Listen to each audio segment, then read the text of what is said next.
En el verano de 1863, mientras la batalla de Gettysburg se desataba 300 millas al norte, algo mucho más siniestro se desarrollaba en las colinas ondulantes del centro de Tennessee. Los investigadores federales descubrirían más tarde que 73 personas habían desaparecido sin dejar rastro de una sola plantación de algodón durante el transcurso de apenas 18 meses.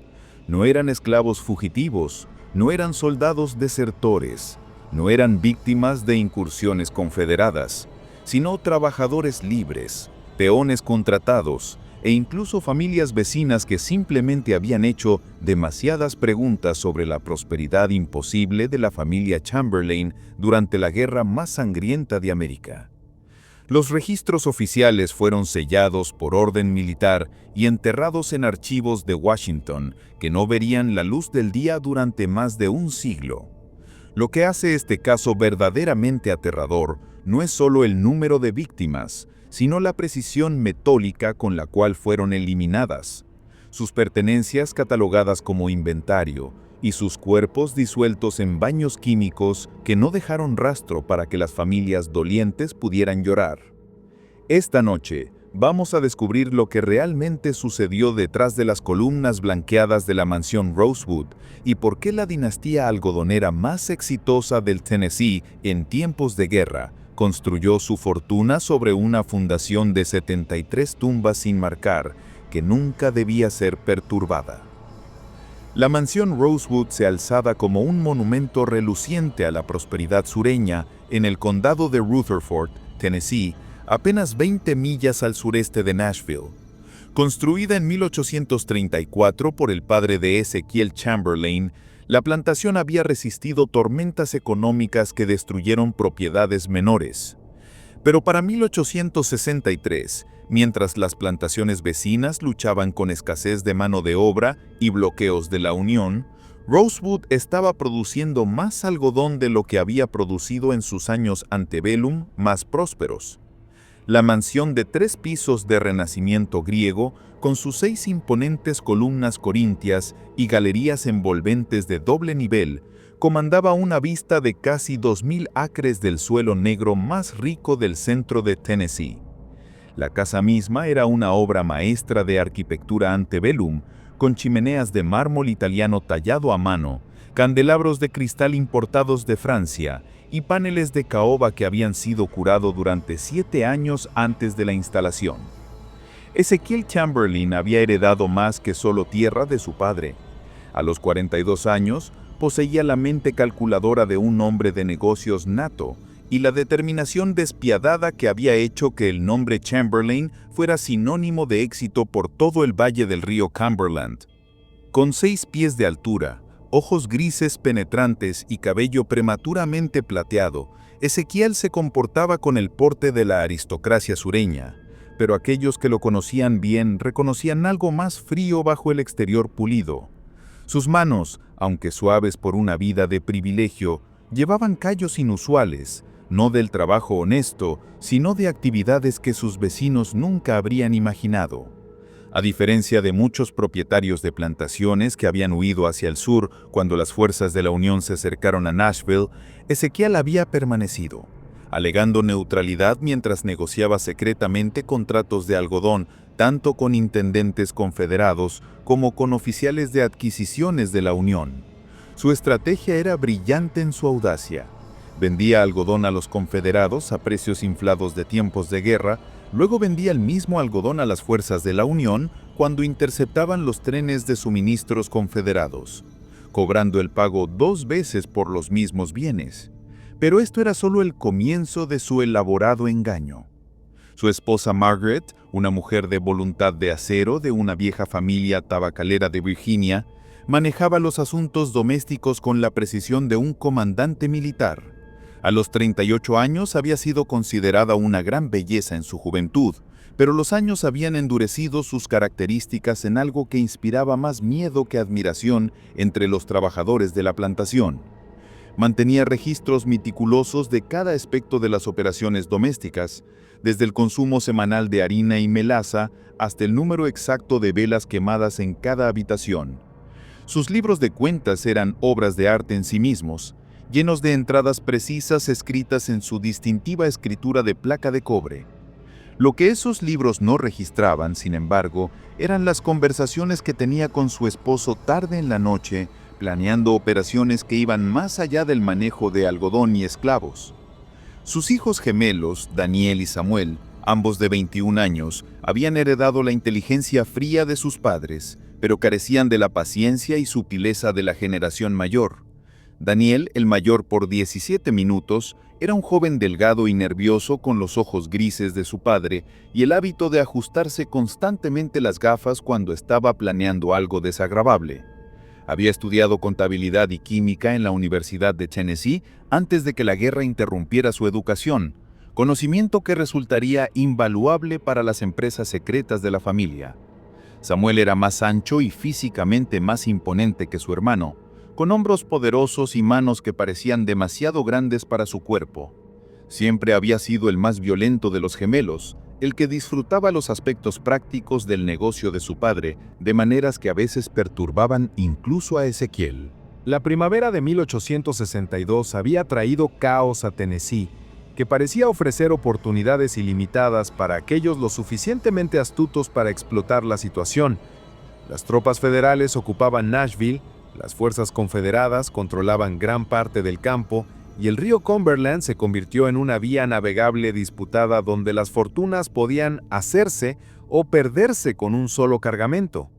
La mayoría de las plantaciones habían perdido su fuerza laboral esclavizada a las líneas de la Unión o al reclutamiento confederado, pero de alguna manera, la mansión Rosewood continuó operando a plena capacidad. Los vecinos susurraban sobre el suministro aparentemente infinito de trabajadores de Ezequiel, hombres y mujeres que aparecían al amanecer en los campos de algodón y desaparecían de vuelta a los cuartos al anochecer, rostros ocultos bajo sombreros de ala ancha y envueltas de cabeza que hacían la identificación individual casi imposible. La verdad era más compleja y mucho más siniestra de lo que cualquiera imaginaba. Siguiendo la proclamación preliminar de emancipación del presidente Lincoln, Ezequiel había tomado una decisión calculada que sellaría el destino de su familia y el destino de docenas de personas inocentes que no buscaban nada más que trabajo honesto durante tiempos desesperados.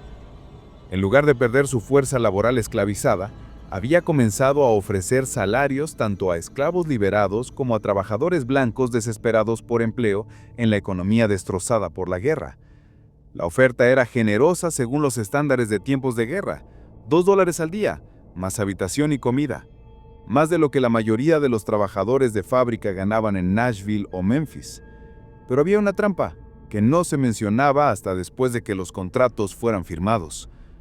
Los trabajadores acordaban permanecer en la plantación por un mínimo de 2 años, con sus salarios retenidos en fideicomiso hasta la finalización de su servicio. Lo que parecía un arreglo razonable para asegurar mano de obra estable durante tiempos de guerra, pronto se reveló como algo mucho más siniestro de lo que incluso el observador más sospechoso podría haber imaginado.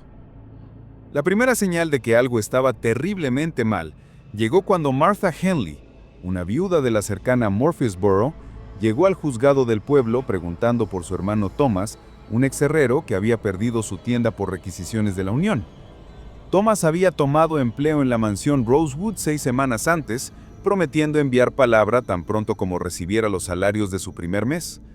Marta no había recibido cartas y cuando había cabalgado a la plantación para preguntar por él, Daniel Chamberlain le dijo que Thomas había violado su contrato al beber y había sido despedido sin pago la semana anterior. «Pero Thomas no ha tocado una gota de licor en 7 años», le dijo Marta al sheriff Coleman Briggs, sus manos curtidas temblando mientras sostenía un daguerrotipo desvanecido de su hermano. La fotografía mostraba a un hombre robusto con ojos bondadosos y las manos callosas de un artesano. «No sé desde que nuestro padre murió por la botella. Thomas juró sobre la tumba de papá que nunca volvería a beber, y le creo verdadero como el Evangelio. Era el hombre más confiable que jamás conocí. Nunca falló un día de trabajo en su vida. Nunca rompió una promesa a nadie». El sheriff Briggs, un hombre delgado con cabello prematuramente gris que había conocido a la familia Chamberlain durante 20 años, aseguró a Marta que investigaría. Pero algo sobre su historia lo molestó. Thomas Henley había sido bien conocido en Murfreesboro como un herrero hábil y un hombre de su palabra. La idea de que de repente comenzara a beber y abandonara sus responsabilidades parecía completamente fuera de carácter. Cuando Briggs cabalgó a la mansión Rosewood esa tarde, encontró a Ezekiel Chamberlain esperándolo en los escalones frontales de la mansión, vestido con su mejor traje negro y sosteniendo un libro mayor encuadernado en cuero. El momento del propietario de la plantación parecía extrañamente conveniente, casi como si hubiera estado esperando exactamente esta visita. «Anticipé su llegada, Sheriff», dijo Ezekiel, su voz llevando el acento cultivado de la aristocracia de Virginia a pesar de 3 décadas en Tennessee. Lamentablemente, Thomas Henley resultó ser poco confiable. Lo descubrimos robando tules de la herrería y encontramos una botella de whisky escondida en sus cuartos. Tengo documentación del incidente firmada por 3 testigos. El sheriff examinó los papales. Todo parecía estar en orden. Las firmas pertenecían a Samuel Chamberlain, el capataz jefe de la plantación, Josiah Creek y un peón llamado Moses Washington, quien afirmaba haber visto a Thomas bebiendo detrás de la desmotadora de algodón en la noche en cuestión. La escritura era consistente, las fechas eran correctas y los cargos parecían lo suficientemente detallados como para ser creíbles. Pero algo molestó al sheriff Briggs sobre el encuentro que no podía identificar del todo. La manera de Ezekiel era demasiado preparada, demasiado ensayada, como si hubiera estado esperando exactamente esta conversación y había pasado tiempo considerable planeando sus respuestas.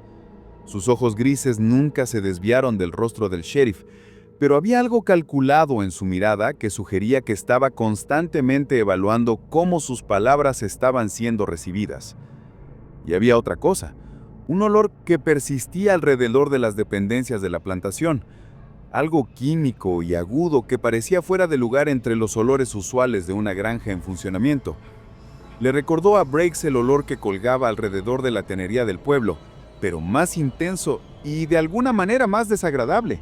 3 días después, el cuerpo de Martha Henley fue descubierto flotando en el río Stones, aparentemente víctima de un accidente trágico mientras buscaba a su hermano perdido. Su caballo fue encontrado pastando pacíficamente en la orilla del río y no había señales de violencia en su cuerpo. El forense dictaminó que fue un ahogamiento accidental, notando que las lluvias recientes habían hecho al río inusualmente rápido y traicionero. Pero el sheriff Briggs notó que el bolso de Martha faltaba junto con el daguerrotipo de su hermano que había llevado a todas partes desde su desaparición. El invierno de 1862-1863 pasó silenciosamente en la mansión Rosewood, pero en las comunidades circundantes, más familias comenzaron a reportar parientes desaparecidos. James Patterson, un carpintero de Shelbyville, había tomado trabajo en la plantación en diciembre y no se había sabido de él desde entonces. Su esposa Sarah había recibido una carta en enero, escrita en la escritura cuidadosa de su esposo, prometiendo que estaba bien y regresaría a casa tan pronto como su contrato fuera completado. Pero no llegaron más cartas. Y cuando Sarah hizo el viaje difícil a la mansión Rosewood en marzo, le dijeron que James había abandonado su posición sin aviso, dejando atrás sus herramientas y pertenencias personales.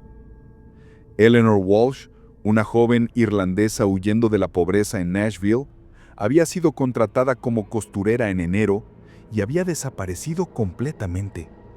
Su casera reportó que Eleanor había dejado su casa de huéspedes con una sola bolsa de alfombra, emocionada sobre su nueva posición en lo que describió como una gran plantación donde tratan a sus trabajadores como familia. La casera había esperado que Eleanor regresara por sus posesiones restantes dentro de unas pocas semanas, pero pasaron meses sin palabra. Más perturbador de todo, la familia Freeman, Isaac, su esposa Rue y sus 2 hijos adolescentes, Jacob y Benjamin, habían sido vistos viajando hacia la mansión Rosewood en febrero, atraídos por promesas de salarios generosos por las habilidades de Isaac como mecánico de desmotadora de algodón. Toda la familia había sido contratada junta, con Ruth tomando una posición como cocinera y los muchachos trabajando como peones generales. Habían vendido su pequeña granja cerca de Franklin, cargado sus posesiones en un solo carro y partieron hacia lo que creían sería una vida nueva y próspera. Nunca fueron vistos otra vez. Cada vez que el sheriff Briggs investigaba estas desapariciones, encontraba el mismo patrón. Ezekiel Chamberlain produciría evidencia cuidadosamente documentada de violaciones de contrato, robo, beber, violencia o simplemente abandonar sus puestos sin aviso. El papeleo siempre era perfecto, los testigos siempre creíbles y nunca había rastro de los trabajadores perdidos. Era como si simplemente hubieran desaparecido de la faz de la tierra, dejando atrás solo historias cuidadosamente elaboradas de mala conducta y traición. Pero Josiah Creek, el capataz jefe de la mansión Rosewood, estaba comenzando a albergar serias dudas sobre sus empleadores. Un hombre masivo con armas como troncos de árboles y un rostro curtido por 40 años de trabajo al aire libre. Creek había trabajado para la familia Chamberlain desde que el padre de Ezekiel había comprado la plantación en 1834. Había visto las crueldades del sistema esclavista y había participado en su parte de castigos brutales. Pero lo que estaba sucediendo en la mansión Rosewood en 1863 era diferente. Era sistemático, calculado y completamente sin conciencia en maneras que perturbaron aún a un hombre que había pasado su vida haciendo cumplir la disciplina dura de la sociedad de plantación. Creek primero notó las discrepancias a principios de marzo, cuando se dio cuenta de que las reservas de comida de la plantación estaban durando mucho más largo de lo que deberían haber durado, dado el supuesto número de trabajadores. Según los registros oficiales mantenidos por Daniel Chamberlain, había 67 personas empleadas en la mansión Rosewood, sin contar a los miembros de la familia y el personal doméstico. Pero cuando Creek comenzó a mantener su propio conteo cuidadoso de los hombres y mujeres trabajando en los campos, no podía dar cuenta de más de 39 personas reales. ¿Dónde estaban los otros 28 trabajadores? La respuesta le llegó gradualmente a través de una serie de observaciones que lo helaron hasta los huesos. Tarde en la noche, usualmente alrededor de las 2 o 3 de la madrugada, vería a Daniel y Samuel Chamberlain moviéndose por los cuartos de los trabajadores con linternas, siempre acompañados por 2 hombres silenciosos que Creek no reconocía. Figuras pálidas y demacradas que parecían aparecer y desaparecer como fantasmas. Esos extraños misteriosos llevaban la ropa de hombres trabajadores, pero sus manos eran suaves, y su movimiento sugería educación y refinamiento más que trabajo físico. Más inquietante de todo, llevaban bolsos de cuero que parecían contener instrumentos médicos o quirúrgicos.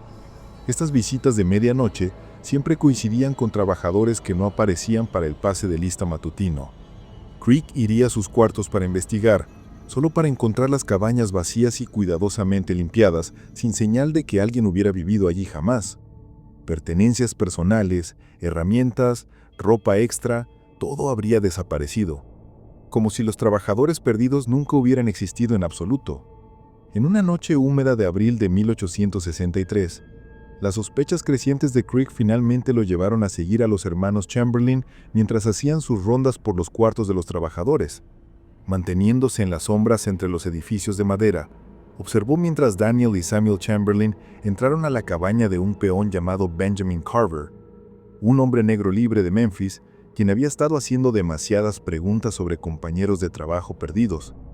Carver había estado empleado en la mansión Rosewood por solo 3 semanas, pero ya había comenzado a notar las mismas discrepancias que molestaron a Creek. Había estado preguntando a otros trabajadores sobre amigos que simplemente habían desaparecido, preguntándose en voz alta por qué la población de la plantación parecía fluctuar tan dramáticamente de semana a semana. Los 2 hermanos emergieron de la cabaña de Carver 20 minutos después, cargando lo que parecía ser un saco de lona pesado entre ellos. Incluso en la tenue luz de la luna, Creek podía ver manchas oscuras en la tela, y la manera en que el saco se abultaba y se movía sugería que contenía algo mucho más sustancial que ropa o pertenencias personales. Samuel respiraba pesadamente por el esfuerzo, mientras Daniel seguía mirando nerviosamente por encima del hombro mientras se dirigían a través de los terrenos de la plantación. Creek siguió a la distancia mientras se dirigían hacia el viejo cementerio familiar ubicado en una colina que miraba hacia la desmotadora de algodón de la plantación. El cementerio estaba encerrado por una cerca de hierro forjado y contenía las tumbas de 3 generaciones de Chamberlains, sus lápidas talladas de mármol caro importado de Georgia. Pero en lugar de detenerse en el cementerio formal, los hermanos continuaron hacia el bosque más allá, donde Creek podía ver el parpadeo de luz de antorcha entre los árboles. Escondido detrás de un roble macizo, Creek observó con horror creciente mientras Daniel y Samuel fueron unidos por su padre, Ezekiel, y los 2 extraños misteriosos que había observado durante excursiones de medianoche previas. Trabajando con eficiencia practicada, el grupo bajó el saco de lona en lo que obviamente era una tumba precavada, pero este no era un entierro ordinario. Mientras Creek observaba, uno de los hombres pálidos produjo una botella de vidrio grande llena de un líquido claro y comenzó a verterlo sobre los contenidos de la tumba. El olor químico que había molestado al sheriff Briggs durante su investigación llenó el aire, el aroma agudo y acrere de cal viva. Ezekiel Chamberlain se paró al borde de la tumba y habló en una voz tan baja que Creek apenas podía distinguir las palabras. 73 almas para construir un imperio. Cada una un ladrillo en la fundación de nuestra dinastía. Lo que hacemos aquí esta noche asegura que nuestra familia prosperará mucho después de que esta guerra haya sido olvidada. Cuando la tumba fue llenada y cuidadosamente camuflada con hojas caídas y maleza del bosque trasplantada, el grupo se separó. Ezekiel regresó hacia la casa principal, mientras sus hijos y los 2 extraños pálidos se dirigieron en la dirección de un granero que Creek había asumido se usaba para almacenamiento de equipo. Su curiosidad ahora superada por una certeza terrible sobre lo que había presenciado, Creek se deslizó hacia el granero y miró a través de un hueco en el revestimiento de madera. Lo que vio adentro lo atormentaría por el resto de su vida y lo convencería de que estaba trabajando para monstruos que habían abandonado toda pretensión de decencia humana.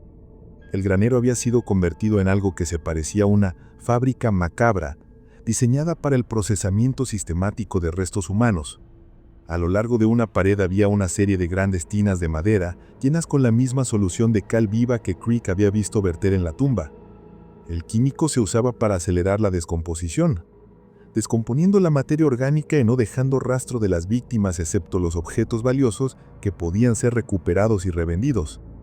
Las tinas estaban equipadas con paletas de madera para revolver y rejillas de metal para colar artículos que no se disolverían.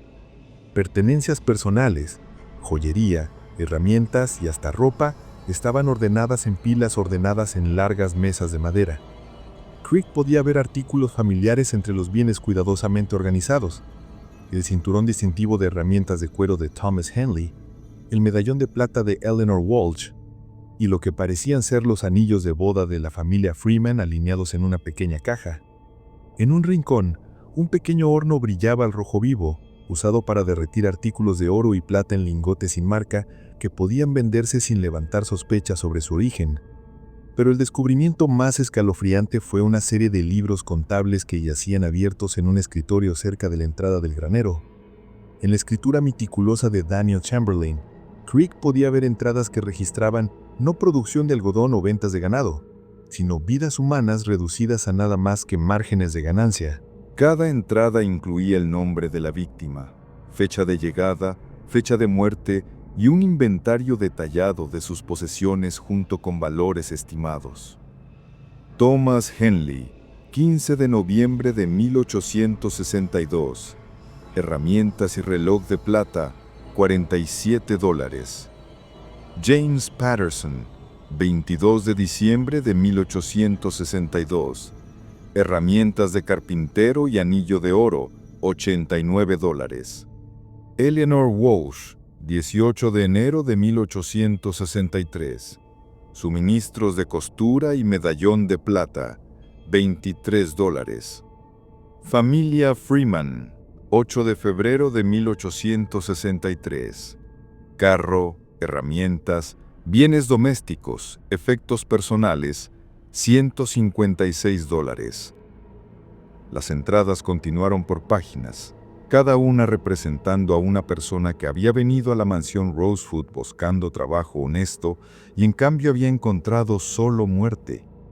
El valor total de bienes recuperados de 73 víctimas llegó a más de $4,000, más que suficiente para explicar la prosperidad continuada de la familia Chamberlain durante los años magros de guerra, cuando la mayoría de las plantaciones luchaban para sobrevivir. Pero Crick se dio cuenta de que esto no era solo sobre dinero. Los Chamberlains no eran personas desesperadas llevadas al crimen por dificultades de tiempos de guerra. Eran asesinos sistemáticos que habían desarrollado un método eficiente para deshacerse de personas inconvenientes mientras se beneficiaban de sus muertes. La plantación no era una granja. Era una trampa diseñada para atraer víctimas con promesas falsas de empleo y seguridad. Mientras Crick continuaba estudiando los contenidos horríficos del granero, comenzó a entender el alcance completo de la operación de la familia Chamberlain. Este no era un desarrollo reciente, impulsado por la desesperación de tiempos de guerra. Las entradas más antiguas en el libro mayor de Daniel databan de 1861, sugiriendo que los asesinatos habían estado ocurriendo por casi 2 años. La familia había perfeccionado su sistema a través de prueba y error, aprendiendo de errores tempranos para crear un método casi infalible para eliminar testigos y deshacerse de evidencia. Los 2 extraños pálidos fueron identificados en el libro mayor de Daniel como Dr. Cornelius Polk y su hermano Edgar, antiguos oficiales médicos confederados que habían desertado de su unidad después de la batalla de Shiloh. Cornelius había sido un médico practicante en Kentucky antes de la guerra, mientras Edgar había estudiado química en la Universidad de Transylvania. Su conocimiento médico y entendimiento de procesos químicos los hacía socios invaluables en la empresa macabra de los Chamberlains. Eran responsables de los asesinatos reales, administrando dosis cuidadosamente medidas de cloroformo o morfina que no dejaban señales obvias de violencia en los cuerpos de las víctimas. Crick descubrió que los métodos de reclutamiento de los Chamberlains eran mucho más sofisticados de lo que había imaginado. Colocaban anuncios en periódicos por todo Tennessee y Kentucky, ofreciendo salarios generosos y condiciones de trabajo ideales. Específicamente se dirigían a personas que estaban aisladas o desesperadas, viudas, inmigrantes recientes, esclavos liberados sin conexiones familiares y trabajadores habilidosos que habían perdido sus medios de vida por la guerra. Las víctimas eran elegidas no solo por sus posesiones, sino por su vulnerabilidad, personas que no serían extrañadas, al menos no inmediatamente. Mientras Crick absorbía la magnitud de lo que había descubierto, se dio cuenta de que estaba viendo evidencia de la operación de asesinato másico más sistemático y fríamente calculada en la historia americana. Los Chamberlains no solo estaban matando por dinero, estaban manejando lo que equivalía a un matadero humano, atrayendo trabajadores desesperados a su plantación con promesas falsas y luego deshaciendo de ellos una vez que sus pertenencias habían sido inventariadas y catalogadas. Pero mientras retrocedía del granero, la bota de Crick se enganchó en una tabla suelta, enviando un crack agudo resonando por el aire nocturno. Dentro del granero las voces cayeron en silencio. Crick escuchó pasos acercándose a la puerta y se dio cuenta con terror creciente de que había sido descubierto. «¿Quién está allá afuera?». La voz de Daniel Chamberlain cortó la oscuridad como una cuchilla. «Samuel, revisa el perímetro. Toma los perros y asegúrate de que quien quiera que sea no escape». Crick corrió, estrellándose a través de la maleza mientras el sonido de sabuesos ladrando llenó el aire nocturno detrás de él. Podía escuchar a Samuel Chamberlain gritando órdenes a los perros, hurgándolos a seguir el olor del intruso que había descubierto el terrible secreto de su familia. La única ventaja de Crick era su conocimiento íntimo del diseño de la plantación, ganado a través de casi 30 años de trabajar la tierra. Conocía cada sendero, cada línea de defensa, cada escondite que podría ofrecer refugio temporal. Pero también sabía que los Chamberlains no dejarían de cazarlo hasta que lo encontraran. Y cuando lo hicieran, se convertiría en la víctima número 74 en el libro mayor meticuloso de Daniel. La escapada desesperada de Crick a través del bosque se vio cortada cuando tropezó sobre un tronco caído y se estrelló en un barranco poco profundo, su pierna izquierda torciéndose debajo de él con un chasquido audible que resonó por el aire nocturno. Mientras yacía jadeando de dolor en el fondo del lecho del arroyo, podía escuchar el aullido de los sabuesos acercándose. Los perros de caza de los Chamberlains tenían su olor, y era solo cuestión de tiempo hasta que lo encontraran. Peor aún, podía escuchar voces humanas acercándose. El barítono distintivo de Samuel Chamberlain gritando órdenes y las respuestas de tono más alto de los hermanos Polk mientras coordinaban su búsqueda. No puede haber ido lejos. La voz de Samuel se llevó claramente por el aire nocturno quieto. Los perros tienen su rastro y no hay lugar para que se esconda. Cuando lo encontremos, nos aseguraremos de que parezca un accidente. Quizá una caída de su caballo, mientras revisaba las líneas de cerca. ¿Qué pasa si ya le ha dicho a alguien lo que vio? El tenor nervioso de Edgar Polk reveló su ansiedad creciente sobre su exposición. Entonces tendremos que expandir nuestra operación de limpieza. La voz cultivada de Ezekiel Chamberlain se unió a la conversación mientras llegó al sitio de búsqueda. Pero dudo que Creek haya tenido tiempo de decirle nada a nadie.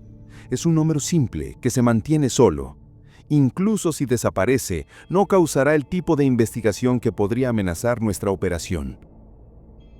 Creek se presionó más profundo en el fondo embarrado del barranco, tratando de ignorar el dolor excruciante en su pierna rota, mientras escuchaba a los 3 hombres planear su asesinato con la misma eficiencia casual que habían usado para eliminar a 73 otras personas inocentes. Entendía ahora que había tropezado con algo mucho peor que simple codicia o oportunismo de tiempos de guerra. La familia Chamberlain había creado una operación de asesinato sistemático que trataba la vida humana como nada más que un recurso renovable para ser cosechado y procesado.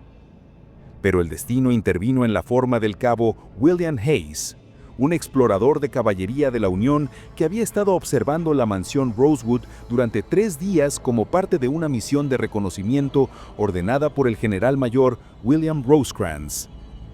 Hayes había sido encargado con documentar operaciones de suministro confederadas en el área y el nivel inusual de actividad alrededor de la plantación Chamberlain había captado su atención. Había notado las llegadas frecuentes de nuevos trabajadores, los movimientos nocturnos tardíos entre edificios y los olores químicos extraños que parecían emanar de las dependencias de la plantación. Cuando Hayes escuchó la conmoción en el bosque, los perros ladrando, las voces gritando y los sonidos de una operación de búsqueda mayor, asumió que estaba presenciando la captura de un esclavo fugitivo o quizás un desertor confederado. Sus órdenes eran observar y reportar, no intervenir en asuntos locales. Pero algo sobre la urgencia y violencia de la búsqueda lo convenció de investigar. Hayes encontró a Creek en el fondo del barranco, su pierna claramente rota y su ropa desgarrada por su huida desesperada a través de la maleza. Al principio, el soldado asumió que el hombre herido era un esclavo fugitivo que había sido atrapado robando o intentando escaparse. Pero la urgencia desesperada de Creek y su conocimiento detallado de las operaciones de la plantación rápidamente convencieron a Hayes de que algo mucho peor estaba teniendo lugar. «Están matando personas por sus pertenencias», jadeó Creek agarrando la chaqueta del uniforme de Hayes con manos que temblaban de dolor y terror. 73 personas muertas y enterradas en tumbas sin marcar, esparcidas por estos bosques. Tienes que detenerlos antes de que maten a más gente inocente. Tienen toda una operación montada, químicos para disolver los cuerpos, libros contables llevando registro de lo que roban, todo organizado como si fuera un negocio regular. Hayes ayudó a Creek a su caballo y juntos cabalgaron hacia Nashville. Creek proporcionando direcciones detalladas a las autoridades federales mientras luchaba por permanecer consciente a pesar del dolor de su pierna rota. Inicialmente, los oficiales de la Unión descartaron la historia de Creek como los delirios de un capataz descontento o quizás un simpatizante confederado intentando desacreditar a un propietario de plantación leal. Pero el conocimiento específico de Creek del diseño de la plantación, sus descripciones detalladas del contenido del granero y su habilidad para proporcionar ubicaciones exactas para docenas de tumbas sin marcar, eventualmente convencieron al mayor general Rosecrans de autorizar una investigación militar completa. El general había escuchado rumores sobre actividades irregulares en varias plantaciones por todo Tennessee, pero nada en la escala que Creek estaba describiendo. Si incluso la mitad de lo que el capataz afirmaba era verdad, entonces la familia Chamberlain estaba operando lo que equivalía a un campo de concentración privado diseñado para asesinar y robar a civiles inocentes durante tiempos de guerra. Tal operación constituiría crímenes de guerra del más alto orden, independientemente de qué lado los perpetradores afirmaran apoyar. El 15 de mayo de 1863, una compañía completa de infantería de la Unión rodeó la mansión Rosewood, mientras Creek, a pesar de su pierna rota, lideró a un equipo de investigadores al granero. Lo que encontraron excedió incluso las descripciones horrípilas de Creek y sorprendió a investigadores militares que pensaron que habían visto cada atrocidad posible que los seres humanos podían infligir unos a otros. El granero contenía evidencia de una operación tan sistemática y fríamente eficiente que redefinió la comprensión de los investigadores sobre asesinato organizado. Además de las tinas de cal viva y pertenencias ordenadas que Creek había descrito, descubrieron mapas detallados mostrando las ubicaciones de 73 tumbas esparcidas por las áreas boscosas que rodeaban la plantación. Cada tumba estaba marcada con una estaca de madera simple, llevando un número que correspondía a entradas en los libros contables de Daniel Chamberlain. Los libros contables mismos contenían no solo inventarios de bienes robados, sino notas detalladas sobre las víctimas, sus habilidades, sus situaciones familiares e incluso sus características físicas.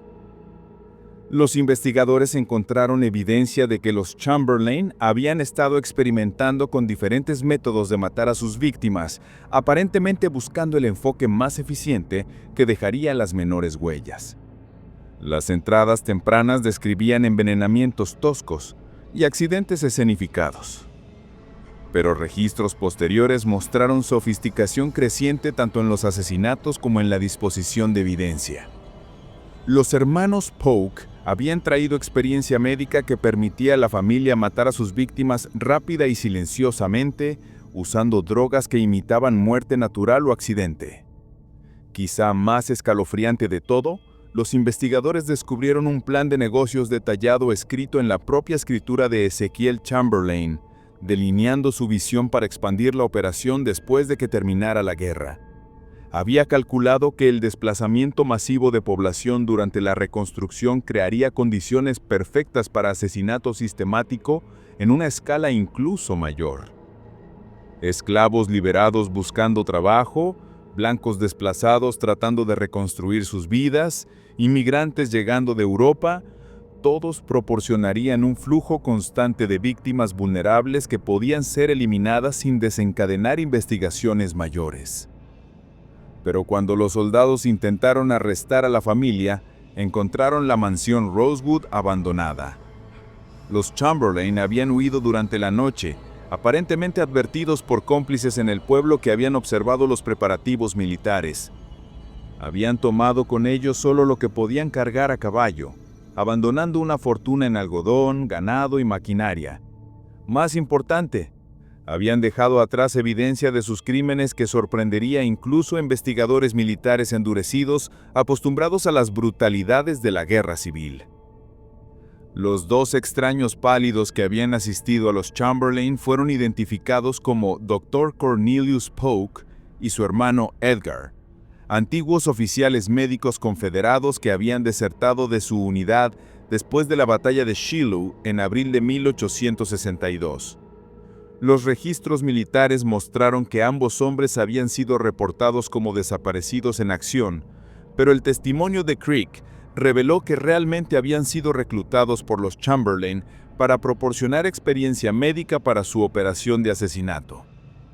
Sus cuerpos fueron descubiertos 3 días después de la redada flotando en el río Cumberland, con sus gargantas cortadas, aparentemente silenciados por sus antiguos empleadores para eliminar testigos potenciales que podían testificar sobre los crímenes de la familia. La excavación de las 73 tumbas tomó casi 3 semanas y requirió ingenieros prestados del ferrocarril Nashville y Chattanooga. La cal viva había hecho bien su trabajo.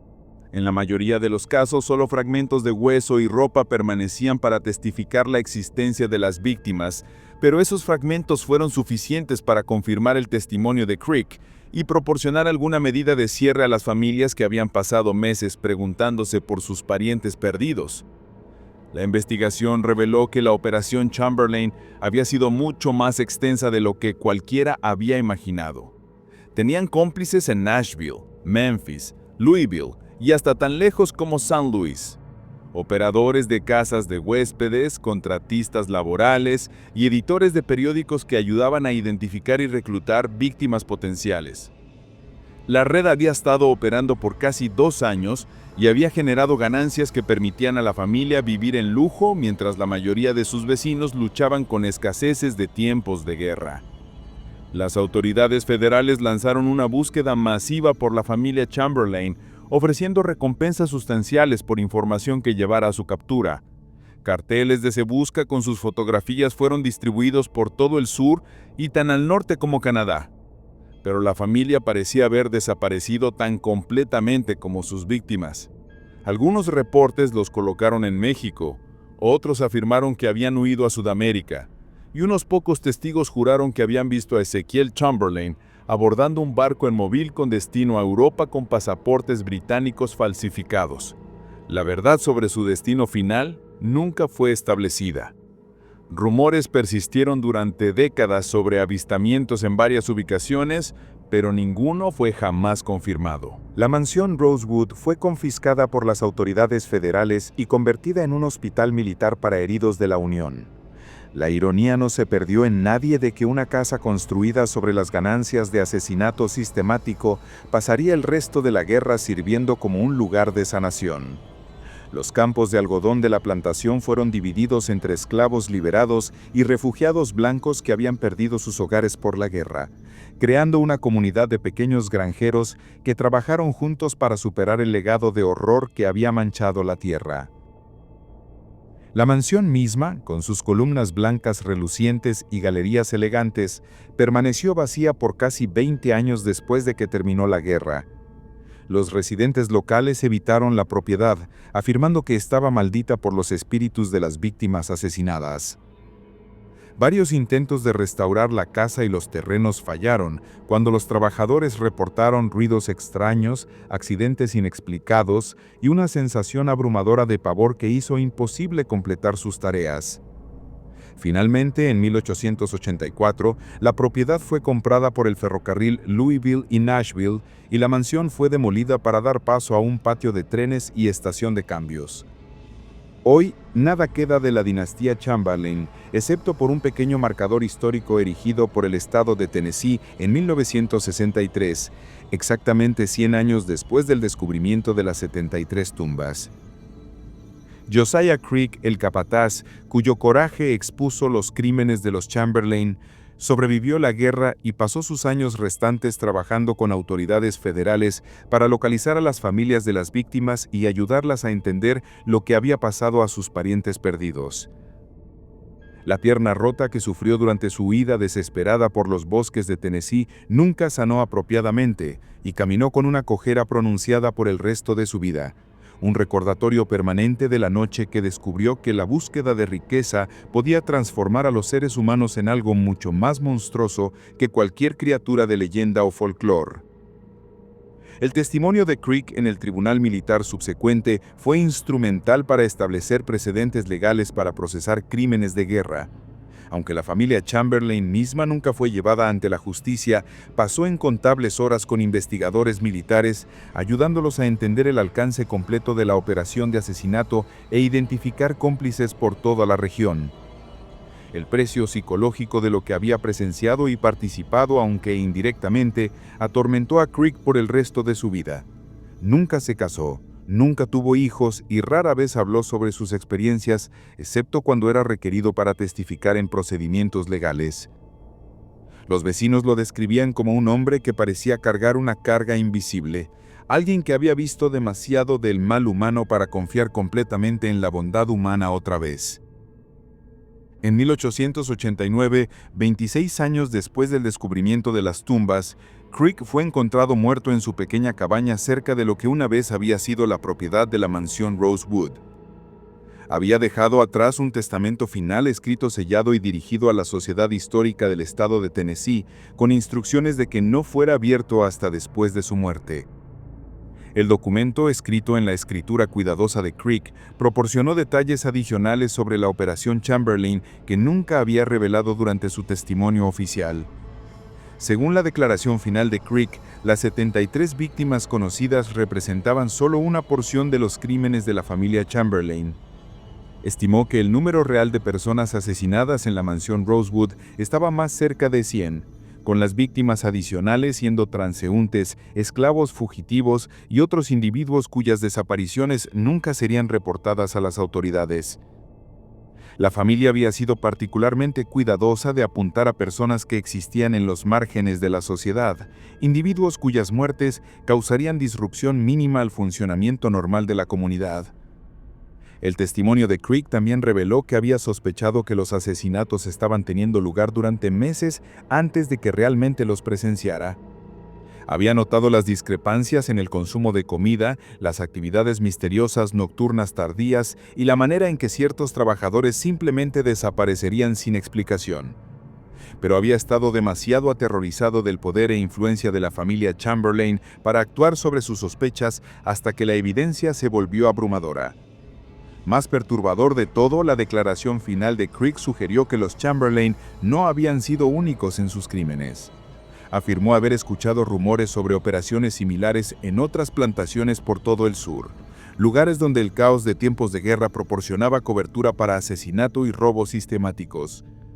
Estos rumores nunca fueron completamente investigados, pero levantaron la posibilidad escalofriante de que los asesinatos de la mansión Rosewood fueron parte de un patrón mucho más grande de explotación y violencia que los historiadores apenas han comenzado a entender. El caso Chamberlain se alza como uno de los ejemplos más impactantes de asesinato sistemático en la historia americana, un recordatorio de que los horrores más grandes son a menudo perpetrados no por locos o fanáticos, sino por individuos calculadores que reducen la vida humana a nada más que entradas en un libro contable. En la caos de la guerra civil, con comunidades esparcidas y autoridades abrumadas, los Chamberlain crearon su propio reino privado de terror, donde personas desesperadas buscando trabajo honesto encontraron solo muerte.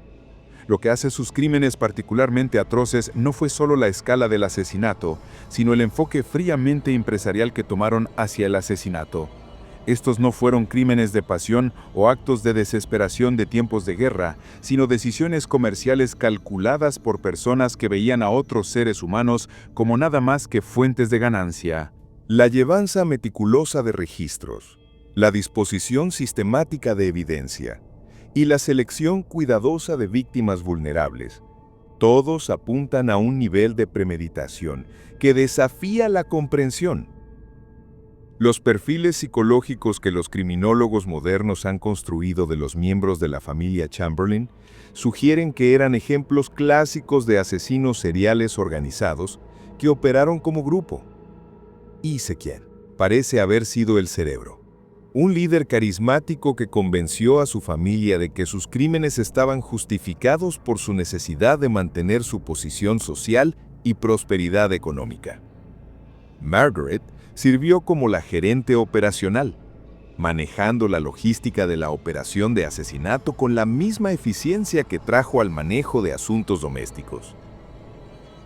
Los hijos gemelos, Daniel y Samuel, representaron diferentes aspectos de la personalidad criminal. Daniel, el registrador meticuloso que redujo el asesinato a la contabilidad. Y Samuel, el ejecutor que disfrutó los aspectos físicos de sus crímenes. El involucramiento de los hermanos Polk añade otra capa de horror a la historia, demostrando cómo el conocimiento médico profesional podía ser pervertido en servicio del asesinato sistemático. Su deserción del servicio médico confederado y sociedad subsecuente con los Chamberlains muestra cómo el caos de tiempos de guerra podía proporcionar oportunidades para que individuos se reinventaran de las maneras más siniestras posibles. Quizás más perturbador de todo es la realización de que la Operación Chamberlain podría haber continuado indefinidamente, si no fuera por el descubrimiento accidental de Josiah Crick de sus crímenes. La familia había creado un sistema tan eficiente para eliminar testigos y deshacerse de evidencia que podrían haber asesinado a cientos más de víctimas antes de ser finalmente expuestos. El hecho de que casi escaparon la justicia completamente y pueden haber huido exitosamente para vivir sus vidas en comodidad en otro lugar, demuestra cuán difícil puede ser responsabilizar a tales criminales calculadores por sus acciones. Este misterio nos muestra que el mal a menudo lleva una cara respetable y se esconde detrás de la apariencia de respetabilidad social. Los Chamberlains no eran asesinos de ojos salvajes o psicópatas desarreglados. Eran hombres de negocios metódicos que simplemente veían el asesinato como otra forma de comercio. Sus crímenes nos recuerdan que la vigilancia contra tal mal calculado es el precio de la civilización misma, y que nunca debemos volvernos tan cómodos con la prosperidad y estabilidad social que olvidemos vigilar a aquellos que explotarían a los vulnerables para su propia ganancia. La lección final de los Chamberlains es simple pero profunda. La verdadera mejora humana no viene de la acumulación de riqueza a cualquier costo, sino del cultivo de la compasión, la empatía y el respeto por la dignidad innata de cada vida humana, sin importar cuán vulnerable pueda parecer en los ojos de aquellos que se consideran superiores. Su historia permanece como advertencia eterna de que cuando perdemos de vista esta verdad fundamental, nos arriesgamos a convertirnos en los mismos monstruos que creemos estar tratando de prevenir.